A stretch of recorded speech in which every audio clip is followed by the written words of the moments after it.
makes me center my soul and my mind.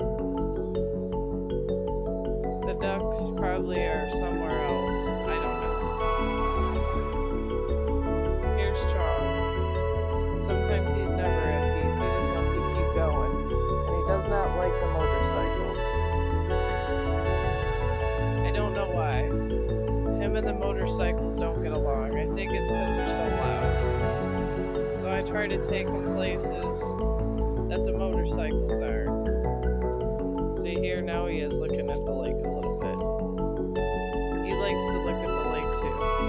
That trail down there, I don't always like to go down because I'm afraid I'm going to fall and slip.